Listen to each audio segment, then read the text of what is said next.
Student अगर आपको नहीं मालूम तो मैं आपको बता दूं, कई बार आपके बोर्ड एग्जाम में आपका जो एनसीईआरटी की बुक है उससे डायरेक्ट आपके एग्जाम्पल्स पूछ लिए जाते हैं। आप देखेंगे अगर प्रीवियस ईयर का सेट उठाकर तो उसमें बहुत सारे आपके एनसीईआरटी से एग्जाम्पल डायरेक्ट पूछे गए। तो आज की इस वीडियो में आपको कुछ इंपॉर्टेंट जो एग्जाम्पल आपके पूछे गए हैं उन सभी एग्जाम्पल को मैं आपको विद सोल्यूशन बताने वाला हूँ। वीडियो बहुत ज़्यादा इंपॉर्टेंट होने वाली, वीडियो को कर दीजिएगा लाइक और चैनल पर है तो चैनल को कर दीजिएगा सब्सक्राइब। चलिए स्टार्ट करते हैं इस वीडियो को। सो स्टूडेंट यहाँ पे देखिए पहला जो क्वेश्चन है इसमें बोल रहा है यदि ए बराबर, हमें ये देखिए ये क्वेश्चन आव्यू से लिया गया है। इसमें बोल रहा है ए बराबर इतना हमें दे रखा है, बी बराबर इतना दे रखा है, तो सत्यापित कीजिए यानी कि सिद्ध कीजिए ए इंटू बी का डैश बराबर होना चाहिए बी डैश इंटू ए डैश के। यानी कि डैश का मतलब होता है यहाँ पे ट्रांसपोज यानी कि व्युत्क्रम। ठीक है, तो यहाँ पे ए और बी की वैल्यू हमारे पास दे रखी है, तो सबसे पहले हम निकालेंगे ए इंटू बी। ठीक है, ए इंटू बी यानी कि यहाँ पे हम क्या करेंगे, दोनों मैट्रिक्स को मल्टीप्लाई करेंगे, दोनों आव्यूह को। अब मल्टीप्लाई कैसे करते हैं, जोड़ते कैसे हैं, ये सारी चीज़ें मैंने बता रखी है। अगर आप ये चैप्टर नहीं पढ़े तो यहाँ आई बटन पे लिंक आ रहा है, इस पर आप क्लिक कीजिए तो उस प्लेलिस्ट पे आप विजिट हो जाएंगे जहाँ पर इसकी सारी वीडियोस आपको मिल जाएगी। तो यहाँ से देखिए ए बी की वैल्यू कैसे निकालेंगे, 2 का मल्टीप्लाई 1 से होगा। देखिए कैसे करेंगे, 2 का मल्टीप्लाई देखिए -2 का मल्टीप्लाई 1 से होगा तो -2 का मल्टीप्लाई 3 से होगा तो -6 और -2 का मल्टीप्लाई -6 से होगा तो माइनस माइनस प्लस और यहाँ से 12 आएगा।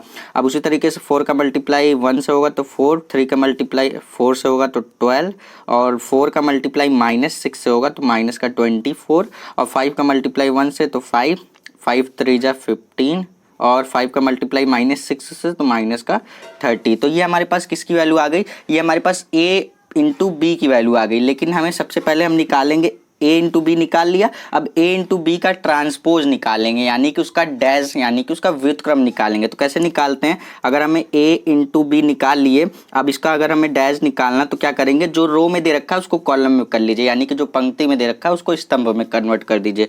तो देखिए कैसे करेंगे, ये देखिए रो में दे रखा है इसको कॉलम में बदल लीजिए, -2 -6 12। ये देखिए रो में दे रखा था मैंने इसको कॉलम में चेंज कर लिया। उसी तरीके से सारे रो को कॉलम में चेंज कर लीजिए तो ये जाएगा 4। अब दूसरे रो को मैं कॉलम में चेंज कर रहा हूँ, 4 12 -24 और ये 5 15 -30। तो ये आपके पास किसकी वैल्यू आ गई, a इंटू बी निकाला था, a इंटू बी का डैश निकालने के लिए रो को कॉलम में चेंज कर दिया। अब उसी तरीके से हमारे पास a और b की वैल्यू दे रखी है, अगर हम a डैश निकालना चाहेंगे तो जो कॉलम में दे रखा है उसको रो में चेंज कर दीजिए। कैसे, देखिए -2 4 5 हमारे पास ये कॉलम में यहाँ पे दे रखा था, डैश निकालने के लिए उसको रो में चेंज कर दिए। अब उसी तरीके से बी डैश निकालेंगे तो ये रो में दे रखा है उसको कॉलम में चेंज कर दीजिए। तो कैसे होगा, देखिए 1 3 -6 ये कॉलम में चेंज हो गया। अब हमने a इंटू बी डैश की वैल्यू निकाल ली, अब हम b डैश इंटू ए डैश निकालेंगे। तो देखिए b डैश इंटू ए डैश यानी कि इन दोनों का मल्टीप्लाई इक्वल टू, देखिए पहले हम b डैश की वैल्यू लिखते हैं जो कि है 1 3 -6 इंटू हमें यहाँ पे मल्टीप्लाई करना है ए डैश की वैल्यू -2 4 5। ठीक, अब देखिए यहाँ से हम लोग क्या करेंगे, अब इसका मल्टीप्लाई करेंगे तो आएगा बी डैश ए डैश बराबर, मल्टीप्लाई वैसे ही करेंगे जैसे हम लोग करते आते हैं। ठीक है, तो बी डैश इंटू ए डैश का मल्टीप्लाई जब हम लोग करेंगे तो यहाँ से कितना आएगा, 1 का मल्टीप्लाई 2 से होगा तो माइनस का 2, 1 का मल्टीप्लाई 4 से तो 4, 1 का मल्टीप्लाई 5 से तो 5, 3 का मल्टीप्लाई -2 से -6, 3 का मल्टीप्लाई 4 से तो कितना आएगा 12, 3 का मल्टीप्लाई 5 से तो 15, 6 का मल्टीप्लाई -2 से होगा तो कितना आएगा, माइनस माइनस तो प्लस हो जाएगा और 12 आएगा। -6 का मल्टीप्लाई 4 से होगा तो माइनस का 24, -6 का मल्टीप्लाई 5 से करेंगे तो माइनस का 30 आएगा। ठीक है, तो ये हमारे पास ये देखिए हमारे पास बी डैश इंटू ए डैश की वैल्यू आ गई। अब अगर आप इसको मिलाइए, अब अगर आप ए इंटू बी डैश का होल्ड ए इंटू बी के होल्ड डैश को बराबर है ये किसके, बी इंटू ए डैश के। कैसे सर, देखिए अगर आप a इंटू बी के होल डैश को देखेंगे तो इसमें भी देखिए वही सारे एलिमेंट है जो b इंटू ए डैश में है। देखिए यहाँ पे भी पहली कॉलम के सारे एलिमेंट मैच हो रहे हैं, दूसरी कॉलम के सारे एलिमेंट मैच हो रहे हैं, तीसरी कॉलम के सारे एलिमेंट मैच हो रहे हैं। तो हम कह सकते हैं a इंटू बी का होल डैश बराबर है b डैश इंटू ए डैश के। ये क्वेश्चन आपके बोर्ड एग्जाम में 5 नंबर का पूछा गया था, एग्जाम्पल से आपका लिया गया है। ठीक है, सो स्टूडेंट आई होप कि आपको ये क्वेश्चन अच्छी तरीके से समझ में आ गया होगा। अब चलते हैं अपने नेक्स्ट क्वेश्चन की तरफ।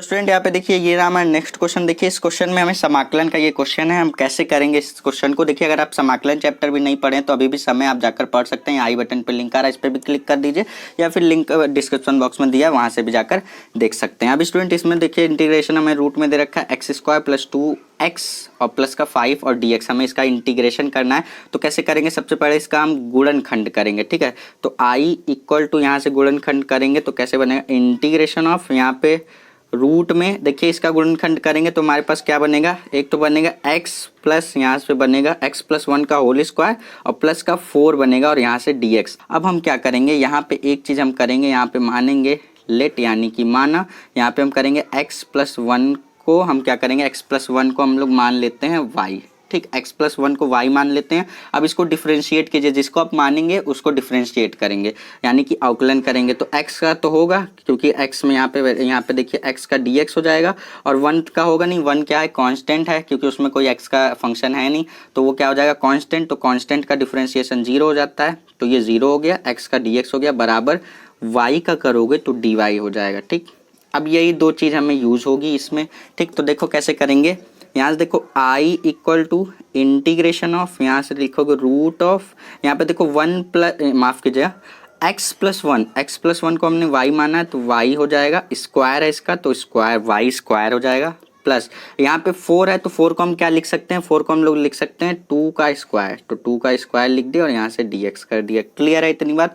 अब यहाँ से देखो हमारे पास अगर इस टाइप का आपको दिख रहा है y स्क्वायर या फिर x स्क्वायर प्लस यहाँ पे आपको दिख रहा है कोई डिजिट दिख रहा है 2 हो 4 हो उसका स्क्वायर हो, तो इसके लिए हमारे पास फॉर्मूला होता है, डायरेक्ट फॉर्मूले की बात ना करके हम इस पर डायरेक्ट पुट कर देते हैं। तो i इक्वल टू फॉर्मूला होता है, यहाँ पे है y ना, तो y बाई एक्स हो जाएगा, y माफ़ कीजिएगा y बाई 2 हो जाएगा क्योंकि यहाँ पे 2 दे रखा है तो y बाई 2 हो जाएगा। और यहाँ पे रूट में आपके पास जो ये दिया रहेगा वही रहेगा, y स्क्वायर प्लस 2 का स्क्वायर होता है तो 2 का स्क्वायर चलिए हम कर देते हैं, अगली लाइन में हम 4 लिख देंगे, ठीक। और प्लस का यहाँ से हम लोग करेंगे, यहाँ से देखिए कितना हो जाएगा हमारे पास होता है 4/2, ठीक है, यानी कि इसका स्क्वायर बाई 2 और यहाँ से लिखते हैं लॉग मॉड ऑफ, देखिए ये मैं फार्मूला लिख रहा हूँ, अगर आपको फार्मूला अभी भी नहीं मालूम है तो फार्मूले पर भी मैंने वीडियो बनाकर दी हुई है, आप फार्मूले वाली वीडियो जाकर ज़रूर से देख लीजिए। y प्लस फिर रूट में आपका वही रहेगा जो यहाँ पे दिया है, रूट में है y स्क्वायर प्लस 2 का स्क्वायर को हम लोग यहाँ पे 4 लिख देते हैं, यहाँ भी 4 लिखेंगे। अब इसको हम लोग नेक्स्ट लाइन में, अब जैसे इंटीग्रेशन का साइन हटता है ना, ये देखिए मैं इंटीग्रेशन इसका बता रहा हूँ, इसका इंटीग्रेशन आप डायरेक्ट फॉर्मूले के अकॉर्डिंग करेंगे। जैसे इंटीग्रेशन का साइन हटता है एक कांस्टेंट सी लगाते हैं जिसको हम आर्बिट्री कांस्टेंट कहते हैं। बस इतना जानिए कि इंटीग्रेशन का जैसे ही साइन हटता है तो कांस्टेंट सी लग जाता है, ठीक। तो i इक्वल टू, अब y की वैल्यू रखेंगे तो y की वैल्यू क्या मिलेगी, y की वैल्यू हम लोगों ने जो लेट की थी वहीं से मिलेगी, x प्लस 1 को हम y के प्लेस पर रखेंगे तो x प्लस 1 बाई 2 और रूट में यहाँ पे y का स्क्वायर है तो हम लिखेंगे x प्लस 1 का स्क्वायर और 2 का स्क्वायर यानी कि 4 प्लस यहाँ से देखिए हमारे पास कितना हो जाएगा, 2 से 2 कैंसिल होगा तो 2 हो जाएगा, यहाँ पे होगा लॉग मॉड ऑफ, यहाँ पे देखिए y है, जहाँ जहाँ y है उसके प्लेस पे x प्लस 1 रखना है तो x प्लस 1 और यहाँ पर प्लस रूट ऑफ, यहाँ पर भी x प्लस 1 का होल स्क्वायर और प्लस का 4, ठीक। और एक सेकेंड और प्लस का यहाँ पे c लग जाएगा, ठीक है। तो यहाँ पे ये जो रिजल्ट आया है ये हमारा इस क्वेश्चन का फाइनल आंसर आ जाएगा स्टूडेंट। यही क्वेश्चन आपके बोर्ड एग्जाम में 2 नंबर का पूछा गया था शॉर्ट क्वेश्चन में, ठीक है। तो आई होप कि आपको ये क्वेश्चन समझ में आ गया होगा। अब चलते हैं अपने नेक्स्ट क्वेश्चन की तरफ। तो स्टूडेंट यहाँ पे देखिए ये रहा हमारा नेक्स्ट क्वेश्चन। देखिए स्टूडेंट इस क्वेश्चन को सॉल्व कराने से पहले मैं आपको एक बेसिक सी इन्फॉर्मेशन देना चाहता हूँ। अगर आप 2023 का एग्ज़ाम देने वाले हैं, इस बार बोर्ड एग्जाम देने वाले हैं, तो आप सभी के लिए मैंने एक मस्त तरीके की प्लेलिस्ट बनाकर दी है जिस पर आपको टोटल अभी तक 50 से 60 वीडियो देखने को मिलेगी मैथ के इम्पॉर्टेंट क्वेश्चन पर, ठीक है। उसमें 1 शॉट भी है, छोटे छोटे वीडियोस भी हैं, सारी वीडियो है, जाकर देख सकते हैं। अगर आपको प्लेलिस्ट ढूंढने में दिक्कत आ रही है तो यहाँ आई बटन पर लिंक आ रहा है, इस पर आप क्लिक कीजिए तो आप उसी प्लेलिस्ट पर विजिट हो जाएंगे जहाँ पर मैंने वो सारी वीडियोस को सीक्वेंस में लेक्चर बाय लेक्चर करके रखा हुआ है। तो आप अगर तैयारी अच्छी तरीके से करना चाहते हो तो ज़रूर से विजिट कीजिएगा उस प्लेलिस्ट पर। अब बात करेंगे इस क्वेश्चन को। देखिए इस क्वेश्चन में बोल रहा है, मान लीजिए हमारे पास ए वेक्टर बराबर दे रखा है हमारे पास आई कैप प्लस 2j कैप और यहाँ पे बी वेक्टर बराबर दे रखा है इतना। तो हमें बताना है मॉड ऑफ ए वेक्टर बराबर होगा मॉड ऑफ बी वेक्टर के। तो मॉड कैसे निकालते हैं, देखिए ए वेक्टर बराबर हमें क्या दे रखा है, ए वेक्टर बराबर दे रखा है आई कैप प्लस 2j कैप दे रखा है, ठीक। अब यहाँ से हमारे पास बी वेक्टर बराबर क्या दे रखा है, 2i कैप प्लस j जे कैप दे रखा है। ये हमारे पास ए वेक्टर और बी वेक्टर की वैल्यू हमारे पास क्वेश्चन में दे रखी है। मॉड देखो छोटा सा क्वेश्चन है, 1 नंबर में पूछा गया है, ठीक है। एग्जाम्पल से आपके 1 नंबर के भी क्वेश्चन पूछे जाते हैं, 5 नंबर के लॉन्ग क्वेश्चन भी पूछे जाते हैं, ठीक। तो यहाँ से देखो मॉड कैसे निकालोगे, मॉड हमें प्रूफ करना है मॉड ए की वैल्यू के मतलब वेक्टर मॉड ए की वैल्यू बराबर होगी वेक्टर बी मॉड के बराबर, ठीक है। तो पहले वेक्टर ए मॉड की वैल्यू, मॉड कैसे निकालते हैं, देखिए इन सभी का गुणांक लीजिए, यानी कि कोफिशिएंट आई का गुणांक क्या है, कुछ नहीं है तो 1 है, ठीक। पहले तो रूट लगा दीजिए, ठीक। रूट लगाने के बाद गुणांक को लीजिए, आई का गुणांक क्या है, यहाँ पे जो भी गुणांक रहेगा उस यहाँ पे गुणांक इसका कुछ नहीं है तो 1 मानेंगे, तो 1 का स्क्वायर, गुणांक का स्क्वायर कीजिए प्लस अब जे का गुणांक लीजिए, गुणांक मतलब जे का आप कोफिशिएंट लीजिए, जे का कोफिशिएंट लेंगे तो 2 और इसका स्क्वायर कर दीजिए, ठीक।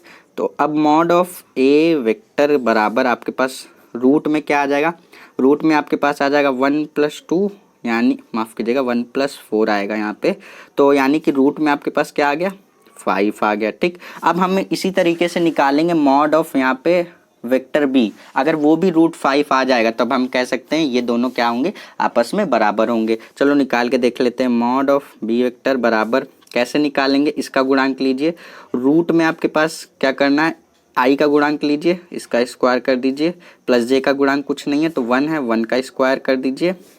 अब बी वेक्टर बराबर रूट में आपके पास 2 का स्क्वायर 4, 1 का स्क्वायर 1 आएगा, रूट में ये भी 5 आ गया, तो हम कह सकते हैं मॉड ऑफ ए वेक्टर बराबर होगा मॉड ऑफ बी वेक्टर के बराबर। छोटा सा क्वेश्चन है, 1 नंबर या 2 नंबर में कभी कभी पूछा गया है, तो इसलिए मैंने आपको बता दिया। अब चलते हैं अपने नेक्स्ट क्वेश्चन की तरफ। सो स्टूडेंट ये क्वेश्चन को देखिए, तो आप ये क्वेश्चन भी आपके बोर्ड एग्जाम में 2 नंबर का पूछा गया है, इसलिए मैं आपको बता दूं। इसमें बोल रहा है यदि ये देखिए आपका आव्यू माफ कीजिएगा, ये आपका सारिक जो आपका डिटर्मिनेंट चैप्टर नंबर 4 है उससे लिया गया। अगर आप ये भी चैप्टर नहीं पढ़े तो इस पर भी प्लेलिस्ट पर आपको मिल जाएगी, इसको भी मैंने पूरा लेक्चर में पढ़ा रखा है, ठीक है। तो आप जाकर देख सकते हैं। हमारे पास एक सारिक ये दे रखी है, एक सारिक ये दे रखी है, ये दोनों क्या है आपस में बराबर हैं। तो इसमें एक टर्म दिया गया है एक्स, हमें एक्स की वैल्यू निकालने को बोल रहा है, तो एक्स का मान ज्ञात कीजिए। छोटा सा क्वेश्चन है, 2 नंबर में पूछा गया, तो देखो कैसे करेंगे। देखो सबसे पहले हमें दे रखा है 3x, माफ करना ऐसे नहीं लिखेंगे, थोड़ा डिस्टेंस पे 3x x + 1 ये बराबर है किसके 3 2 4 1 ये बराबर है इसके, ठीक। अब जब बराबर है तो हम क्या करेंगे, सबसे पहले हम साइड को कैसे सॉल्व करते हैं, क्रॉस मल्टीप्लाई करके। जब भी 2 × 2 की हमें साइड दे रखी होती है, डिटर्मिनेंट दिया होता है, तो ऐसे ही क्रॉस मल्टीप्लाई करते हैं। और 3 × 3 के लिए अगर आप सीखना चाहते हो तो उस प्लेलिस्ट पर जाइए, अगर आप चैप्टर नहीं पढ़े हैं तो आप सीख सकते हैं जाकर। अगर आप चैप्टर पढ़े होंगे तो आपको मालूम होगा कि 3 × 3 का आपको दिया रहा है, 4 × 4 का दिया रहा है, तो कैसे करेंगे, ठीक। तो देखो क्रॉस मल्टीप्लाई करो तो 3 माइनस एक्स का, देखो 1 का मल्टीप्लाई 3 से हुआ तो 3 बीच में लगाते हैं माइनस एक्स का मल्टीप्लाई एक्स से होगा तो एक्स का स्क्वायर, ये वाली साइड सॉल्व हो गई बराबर। अब इसको सॉल्व करो तो 1 का मल्टीप्लाई 3 से 3 हो जाएगा, माइनस 4 का मल्टीप्लाई आप किससे करोगे 2 से तो 8 हो जाएगा, तो आएगा 3 माइनस एक्स स्क्वायर बराबर कितना आ जाएगा आपके पास, यहाँ से आपके पास आ जाएगा माइनस का 5 आ जाएगा, ठीक। माइनस का 5 आ जाएगा। देखो यहाँ से आप क्या करोगे, यहाँ से देखो आप ये माइनस में एक्स स्क्वायर है, इसको इधर लेके जाओगे तो ये प्लस में एक्स स्क्वायर हो जाएगा। ये माइनस में 5 है, इसको इधर लेके आओगे तो ये क्या हो जाएगा प्लस में 5 हो जाएगा, ठीक है। तो ये आ जाएगा 3 + 5 = एक्स स्क्वायर आ जाएगा, यानी कि हम लिख सकते हैं एक्स स्क्वायर बराबर 5 + 3 यानी कि 8 आ जाएगा। तो यहाँ से हम लोग क्या करेंगे, 8 का जब हम लोग यहाँ पे इसको स्क्वायर बनाना चाहेंगे तो एक्स की वैल्यू हमसे पूछी गई है, देखो ध्यान से, तो हमसे एक्स की वैल्यू पूछी गई है, हमारे पास आई है एक्स स्क्वायर की, तो इसको हम लोग क्या करेंगे 8 को यहाँ पे क्या करेंगे स्क्वायर बनाने के लिए, इसको हम जैसे ही स्क्वायर हटेगा तो प्लस माइनस ये आएगा 2√2 आता है, ठीक है। 8 को हम लोग ऐसे ही लिखते हैं, आप चाहे तो इस तरीके से करके देख सकते हैं। 8 2 यहाँ पे 2 4 जा 8 आएगा और 2 2 जा यहाँ पे आपके पास ये, और ये बन गया आपके पास √2 और ये आपके पास हो गया यहाँ से 2 हो जाएगा, ठीक है। तो इस तरीके से आप लिख सकते हैं इसका रूट बना के, तो x की वैल्यू आपके पास +-2√2 आ जाएगी। यही क्वेश्चन आपके बोर्ड एग्जाम में 2 नंबर का पूछा गया था। सो स्टूडेंट इसी टाइप के क्वेश्चन आपके एग्जाम्पल से पूछे जाते हैं। क्या आप चाहते हैं कि एग्जाम्पल में पे मैं आपको और भी वीडियो प्रोवाइड करूं, क्योंकि एग्जाम्पल पे मैं ज़्यादा लेक्चर तो नहीं, मैं आपको 3 से 4 लेक्चर ले चुका हूं। अगर आप चाहते हैं कि इस तरीके की और भी एग्जाम्पल मैं आपको सॉल्व कराऊं, क्योंकि एग्जाम्पल भी बहुत ज़्यादा इंपॉर्टेंट रोल रखते हैं, तो आप प्लीज़ कमेंट सेक्शन में कमेंट करके अच्छा रिस्पॉन्स करेंगे तो मैं इस पर और भी कंटिन्यू करूँगा, वरना क्वेश्चन की मैं प्रैक्टिस तो आपको करवाता ही रहूँगा जब तक कि आपका एग्जाम नहीं हो जाता। तो आपसे रिक्वेस्ट है कि चैनल पर नए हैं तो चैनल को सब्सक्राइब कर लीजिएगा, साथ ही साथ में नोटिफिकेशन बेल को ऑन करके रखिएगा, जिससे कि मैं जैसे ही वीडियोज़ अपलोड करूँगा आपके पास नोटिफिकेशन जाएगी और आप वीडियो को स्टार्ट करके वहाँ से देख सकते हैं। स्टूडेंट मिलेंगे नेक्स्ट वीडियो में, तब तक के लिए पढ़ते रहिए। All the best.